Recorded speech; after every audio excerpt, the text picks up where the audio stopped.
Welcome to the 287th episode of the Jami Dulaney Plant-Based Wellness Podcast. My name is Jami Dulaney, and I'm your host. I'm a plant-based cardiologist and endurance athlete living in Southwest Florida. Welcome, and again, happy New Year. Well, what's any podcast without a COVID update? I am back to running. I did 5 miles today. I feel completely healed from COVID. The only thing I might still have hanging on a little bit is my heart rate's probably a little higher than it was before COVID when I'm running, mostly because, I had about 10 days off without any running. So I think that's really what it is. Paces feel pretty good. One of the biggest symptoms I had, or the most aggravating symptoms I had with COVID, was meningitis type back discomfort, some radicular type pain, so bending your neck, pain down your legs, spasms in the hip flexors in the low back. Sounds worse than it probably really was, but I think that getting back to running, it's just like getting back to running after a back injury. It took a little bit to kind of get loosened up, and so I'm back to, doing some stretching and getting all that back to where it was. It's very interesting. I've been running for a lot of years. I'm sitting here in my office looking at my first marathon poster from Rome in 2001, and I've tried to stay pretty much close to half marathon, if not marathon shape, since that time. So, and I love running. It's my favorite of triathlons and even the swim run. Running's still my favorite. I tend to be healthiest if I'm doing more than one sport, but I still like running the best. It clears my head the best. I just enjoy it. I enjoy it if I'm listening to something or if I'm not listening to something. I enjoy it with the dogs. I enjoy it if I'm fast, I'm slow. I just like running. But after taking 10 days off, I'm not sure exactly how many days, I started walking a little bit, probably sooner than that, I got out of the mode. We had a little bit of we have a 50-mile event scheduled February the 13th, which is probably not going to happen. Not sure what distance is going to happen, if we even go, if they even have it. And I guess that, it kind of turned off for me the pressure for training a little bit with that 10-day off. It's kind of like play it by ear. So if you're going to play it by ear, well, does it really matter?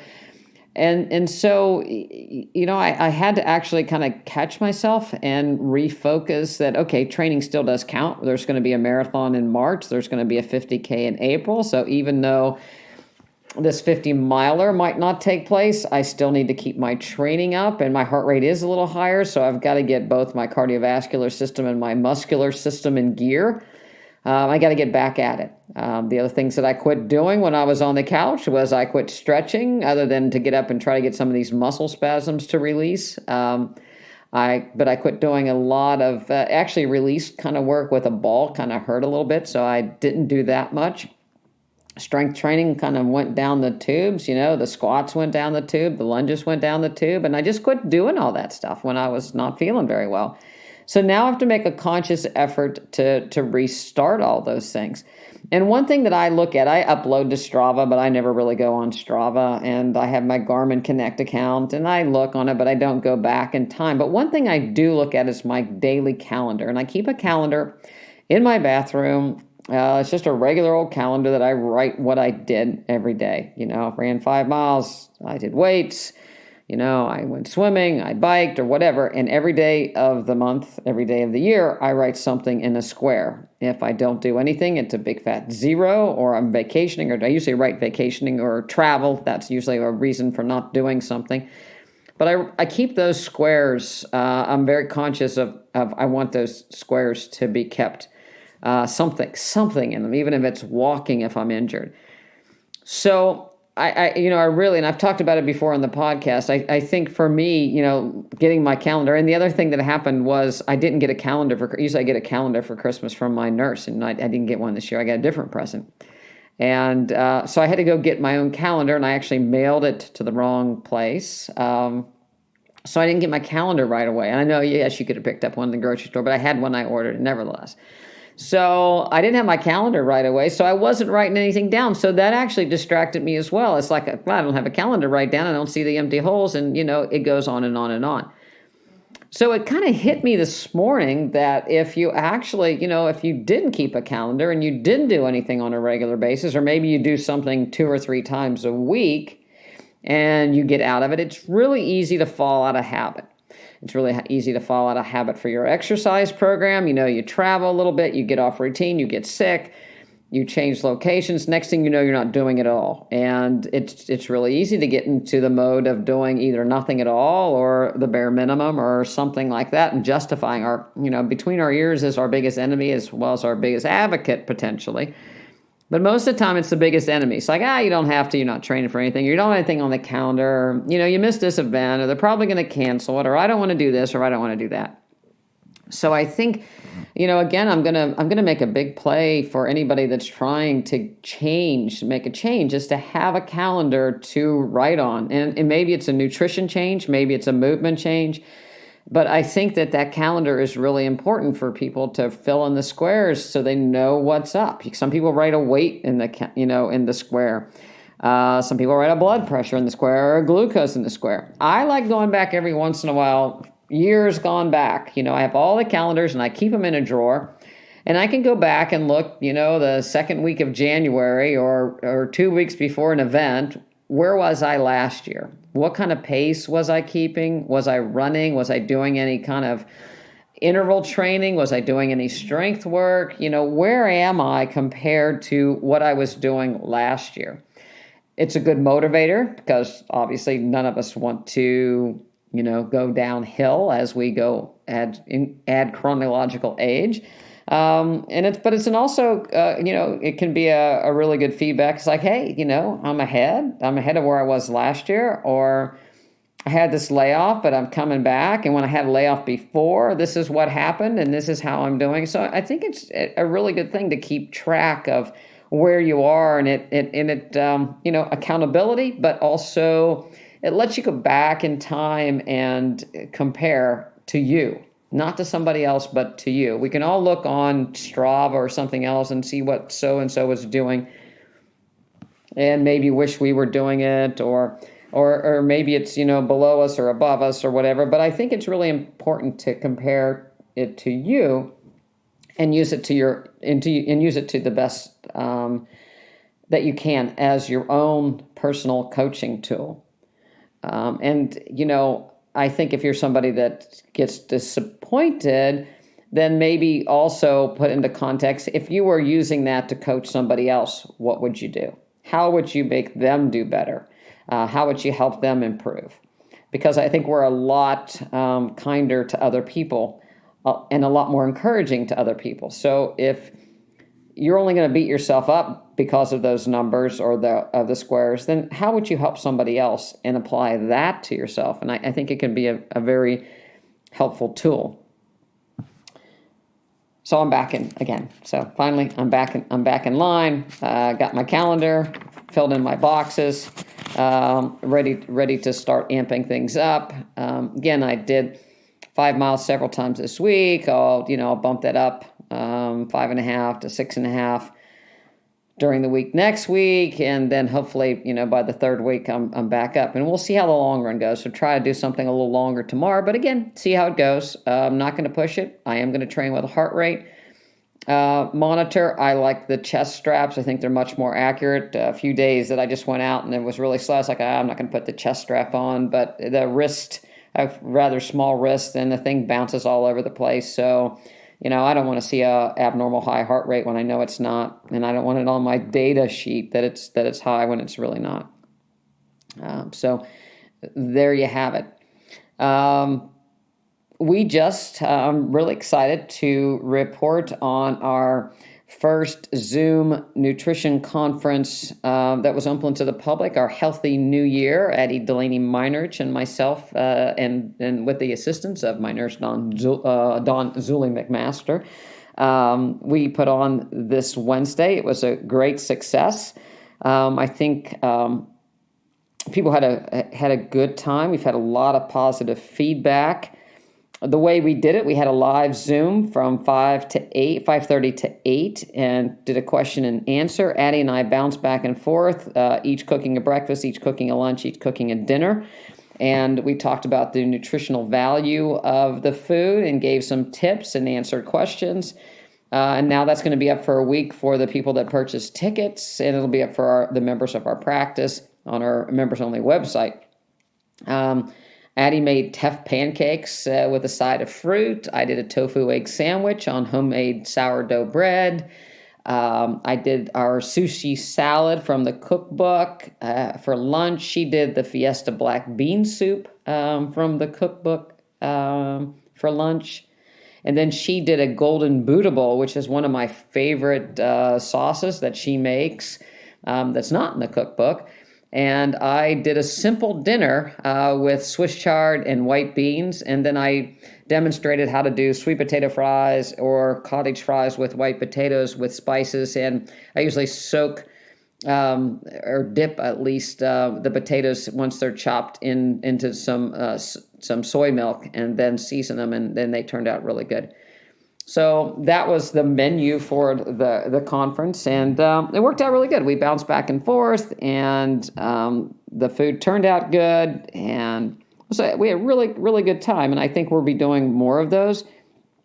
If you would like to participate in one of those Zoom events and you have a particular topic you'd like to hear about, I'd be interested in hearing from it. We have ideas to do plant-based in pregnancy in the future. We're going to do running over 40 and plant-based nutrition. I see a lot of posts on a Facebook group that I'm involved in. People can't quite figure out how to eat plant-based and run. A lot of people eat a very processed diet when they're running and thinking they're doing a lot of exercise. So we may do that as well. I'm also thinking about doing a sourdough bread demonstration Zoom video, because I think that, there's a little cardiovascular, muscular endurance training when you're kneading sourdough bread. And again, when you make something from scratch, you put a little bit more calories into it. You put a little bit more thought into it. Because you've made it from scratch, you also, you savor it and appreciate it better. You can control the ingredients. So I think that's something we may do. But again, if you have an idea that you'd like to hear in a Zoom-type conference format with us and demonstration, I'd love to hear from you. Jami at drdulaney.com, DoctorDulaney, and it's Jami, Jami at drdulaney.com. So that would be great. So, with the COVID disease, we have COVID-19, which is actually the disease of COVID, the loss of taste and smell and fatigue and fevers and body aches and headaches. Those are the symptoms of COVID-19. SARS-CoV-2 is the actual virus that has been classified in genetically. And when we look at treatment for the COVID-19 symptoms, I am a pretty good believer now, after we've had several people go through this vitamin C, vitamin D, zinc, and quercetin regimen, that there's definitely something to it. Vitamin C is one of the most potent antioxidants that we cannot make, that we need to take in. We need to take in the bare daily minimum to prevent things like scurvy. But if we want to actually use things like vitamin C and vitamin D and zinc as a potential medication, then we have to take in larger doses. And most of the studies looking at vitamin C, they've looked at a couple grams a day, 500 milligrams, just the basics. And what I noticed, I could take a lot without any kind of GI side effects. And basically, as my body was going through a lot of vitamin C, I was doing a lot of oxidation with a fever and muscle aches and so forth. So that's definitely why we need to push vitamin C to the levels that, about as much as you can take in orally to get some effect. The other thing is, again, the zinc. Certainly with the plant-based diet, you get an you're getting the recommended daily allowance of zinc, but you're not getting an extra amount. So when your body is in a state of stress, you're using extra. So that's why the extra dosages. Quercetin is another antioxidant that works in sync with vitamin C, and then we have vitamin D. And it's kind of funny. Before COVID, I was like, you can get everything you need from your nutrition, and I certainly eat a very high diet in plants, fruits, and vegetables, and whole grain, and I'm outside and get plenty of sun. But again, when stressed, and especially now that we're in the winter months, vitamin D does a lot more than just help with calcium metabolism and bone metabolism. So I'm just going to go talk a little bit about vitamin D. The receptors, there's actually vitamin D receptors on our immune cells. And our immune cells are those B cells and T cells that you're hearing about on the news. B cells are the white blood cell parts that make antibodies. And T cell immunity is a different cellular immunity. That hormones are excreted, cytokines, and you've heard of the interleukins being expressed through autoimmune disease or infection. So vitamin D actually modulates the immune response. It also can be associated with an increased risk of autoimmune disease if the vitamin D levels are low, or in risk of infection, because again, the modulation of these immune cells, the B and T cells. In the bone, most people know that calcium is a big part of bone formation, and we have cells in our bones that are differentiate to make more bone, osteoblasts, these particular cells, and they differentiate to lay down more bone. Calcium is absorbed through the small intestine via vitamin D, and basically when we take in vitamin D3, it has to be converted in the liver and then ultimately in the kidney. So we go to the liver to 25 hydroxy vitamin D, and that's the one we actually measure when you're getting a blood test. It's one of the most stable forms to measure, but that's actually an inactive form. It has to be processed through the kidney or other cells to 125 hydroxy vitamin D to be active. And there are actually vitamin D receptors not only in the bone marrow and in the immune cells, but also in the colon, the breast, the brain, the bone marrow itself, as well as if you have cancer, there's also receptors. And some of these other tissues can actually convert to the 125 hydroxy, which is the active form of vitamin D. Now, this immune stimulating effect of vitamin D is not a new thing. Sunlight was actually used early on in the treatment of tuberculosis. So think sanatoriums, and they had the sun rooms where they put people out and to get vitamin D, which is a great help. They gave people high doses of cod liver oil, also containing vitamin D. There have been studies looking at people's vitamin D level and sick days. And again, it's a little bit difficult because these studies, is it chicken or the egg? When you're sick, do you deplete your vitamin D? Or when your vitamin D is depleted, do you become sick? There was a Finnish military study that kind of looked at low vitamin D levels, that they tended to have more sick days. When people had therapeutic doses of vitamin D, there was a 42% decrease in influenza in one study. When people have decreased vitamin D levels, it has been observed in people with multiple sclerosis, rheumatoid arthritis, diabetes, irritable bowel syndrome, and lupus.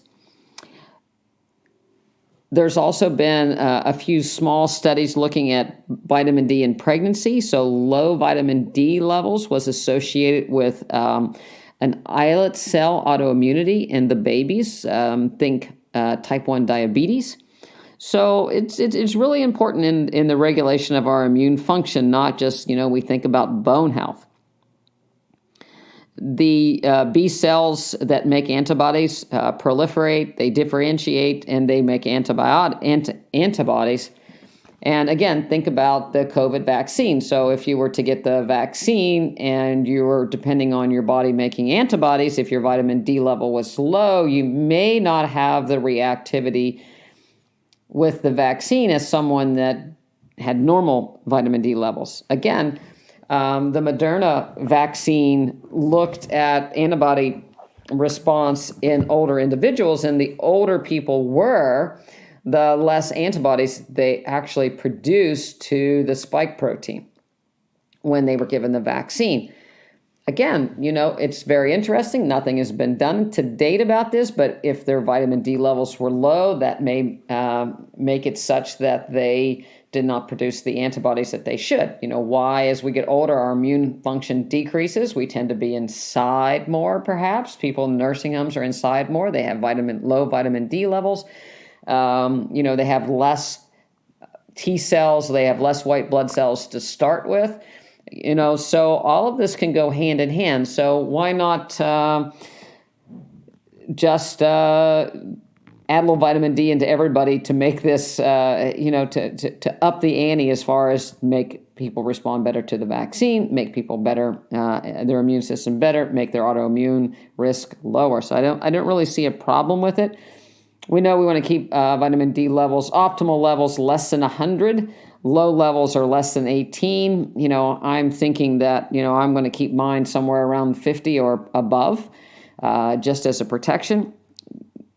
There are no real good studies out there that say 75 is better than 25. But, I think that in this era of infections, and especially wintertime influenzas as well as other viruses, it can't hurt to push the levels a little bit. Vitamin D also, as we talked about, affects T cell regulation, and it causes a decrease in the interleukin 7 and 21. Anti-inflammatory interleukin 10 is increased. The inflammatory interleukins are decreased. Tumor necrosis factor is decreased. Think about cancer. Think about autoimmune disease. So I think that it's, again, good reason to take some vitamin D. How much should you take? Again, check with your doctor, check your levels if you haven't had a level checked. But most people would benefit from at least 5,000 international units a day. You might, people with kidney disease may actually need more. Certainly, if you have an infection, I would bump that up even more. Changing to a plant-based diet can be a little scary, and that's one of the reasons why we had the Healthy New Year Zoom, to show people how you could do regular recipes that were pretty simple and make them plant-based and make them really, really healthy and up your game. A lot of people think that, especially after the holidays, that's why the gyms typically are very busy, is that you're going to just exercise and just get this off. We're going to fix the holiday weight gain and maybe fix the our New Year's resolution about losing weight and getting healthy. We're going to fix it in a short period of time, and then we can go back to life as it was before. I saw a commercial for I guess one of the probably most popular weight loss programs that, bragged that you can eat what you always ate and lose weight still. And of course, the gym memberships and different companies will say, you can exercise your way into health and fitness. And the reality of it is it's a combination, but it's very unlikely that you're going to meet your weight loss goals with exercise alone. Because most people that need to lose weight can only exercise so much, right? And it's probably only healthy to exercise so much. So if you're significantly overweight, to begin training for a marathon and think that you're going to up, mileage to, 50 miles a week or 20,000 steps a day, because that's what we're talking to start burning significant calories, is also a big setup for injury. Starting that's where the boot camps come in and the big programs we're going to hit, this great mileage that we pull out of the sky, which is a great goal, ideally, that we're going to set these big exercise goals, but it also is a setup for disaster, and that you can get hurt very quickly. And then now you're back to the couch. Now you're depressed. Now you have nothing. You've got more time on your hands, more time to get the refrigerator, and everything goes awry. And even if you hit those goals, you're still not going to burn enough calories to make all the weight go away. And when you're talking about signs of inflammation, autoimmune disease, diabetes, coronary artery disease, cardiovascular disease, high cholesterol, there's only so much that exercise is going to do. It's going to help develop collateral blood vessels. It's going to make the mitochondria in your muscles more abundant so that you use glucose or you use fuel more efficiently.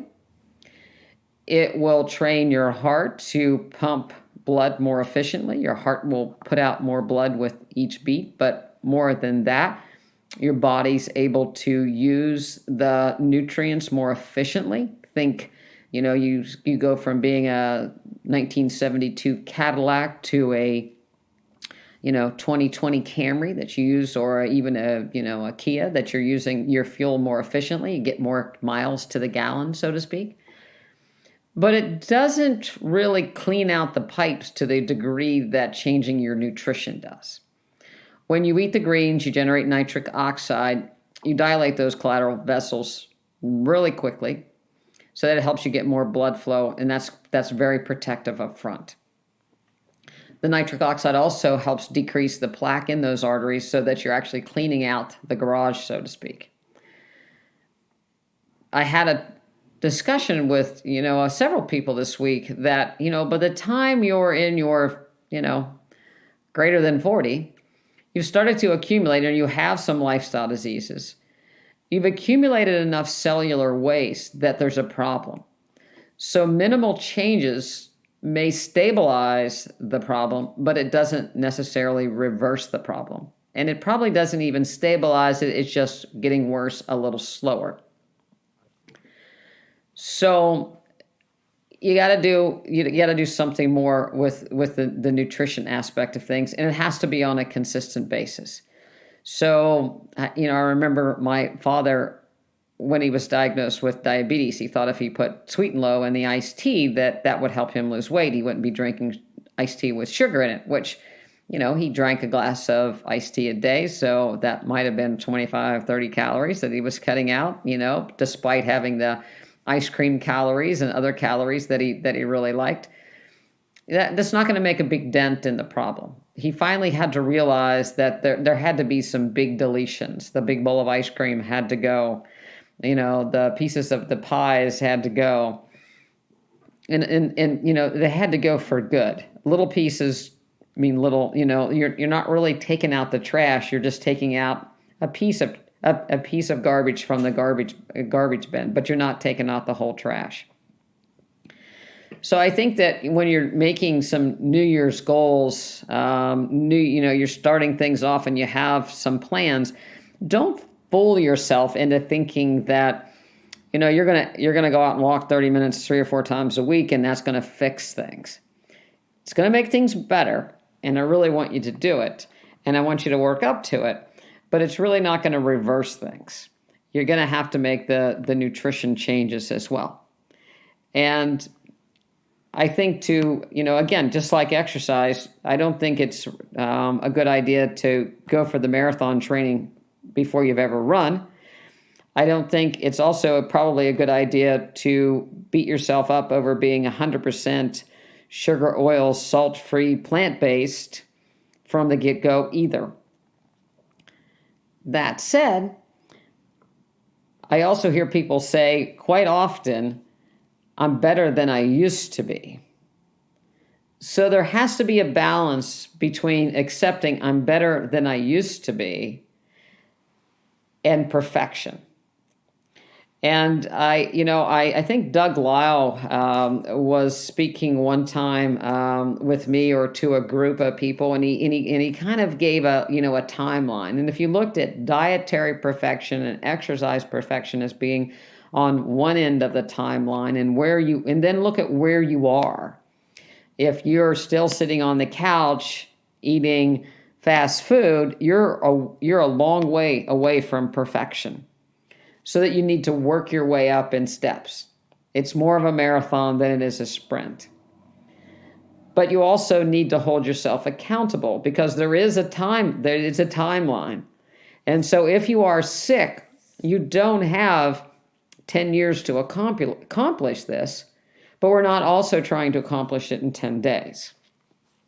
So again, the calendar is going to come in handy when you look at your progression.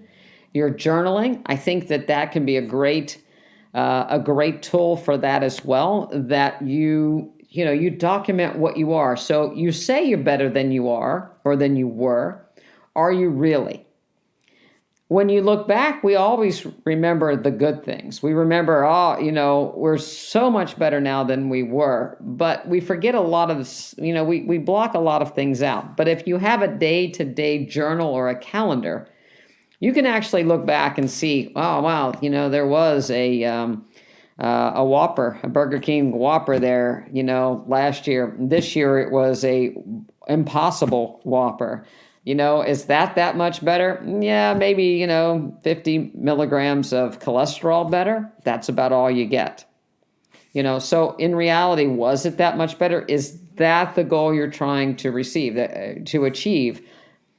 Again, changing from a Whopper, regular hamburger Whopper, to an Impossible Whopper, probably still having the fries, is such a minuscule change that you're not going to make any benefit in your overall health. So you get up the bar a little bit. And then you're going to have to get to the point where there's some hard no's. It's really easy, just like my exercise, when I talked about it before. Haven't run for 8-9 days, start not to miss it that much. I'm sure if I waited a little bit longer, I would start to miss it. But, it's like the pressure was off to get that 60-mile week and get this 50-miler training in. I, started to dial it back and not, it's like I got more time in the morning. I can do this. I can do that. I can do a little bit more reading because I'm not pressured to do that hour and a half versus hour type of thing. So it's easy to back off. The same thing happens with nutrition. You came in over the holidays, you start to get that taste for a few cookies. The fruit kind of takes a back door. Maybe some things aren't in season like they were. You didn't really have them. You did without. It's not so bad.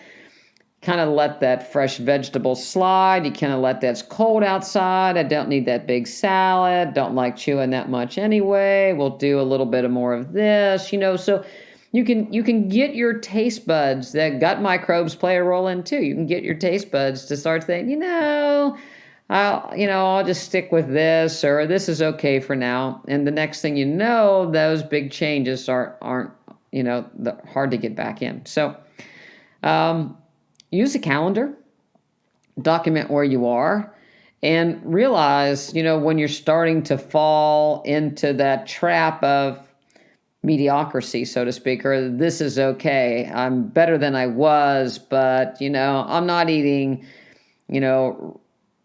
regular chocolate chip cookies. I'm eating vegan chocolate chip cookies. I'm not eating peanut butter. I'm eating almond butter. Those are such little changes that they're not going to really reverse disease. And again, they're going to maybe hold the line of disease. Maybe it's just going to, get worse slower, but it's not going to really get you where you're going. And that's really, really what we're after once things have kicked in. The CDC reported the first 2 weeks of January, there were 70,230 deaths in the age group of 65 to 74 attributable to COVID. There were also 71,472 deaths attributable to pneumonia, not influenza or COVID, meaning that infections kill a lot of people as we get older, just like lifestyle diseases, heart disease, diabetes, and so forth. The best thing that you can do to protect yourself is to get yourself healthy. The biggest risk factor right now for infection is being overweight. You need to normalize your body mass index.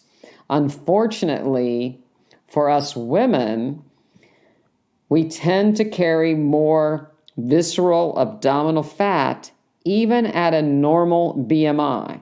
So a normal body mass index at 24.9 is often associated with excessive body fat, abdominal visceral body fat, which is associated with inflammation. So, head out of the sand, realize that you have to change your nutrition as well as your exercise program. Make yourself accountable. Recruit a buddy if you can, but ultimately you're accountable to your own calendar. Make some hard no's. Some things are just out of bounds. And when you're taking the garbage out, take the whole pail out. Just don't take a baggie or two. So hope this gives you room for thought. And again, if you'd like to become part of our team, go over to drdulaney.com and see how you can join up. We have online level 1, level 2, and full memberships available. If you have a question, you can email me at jami@drdulaney.com. Love to hear your questions. Love to hear what you'd like to hear about in upcoming Zoom conferences. Like to connect with you even more. And I'll see you out there running. Eat, plan strong, move your body, stay healthy. Talk to you next week.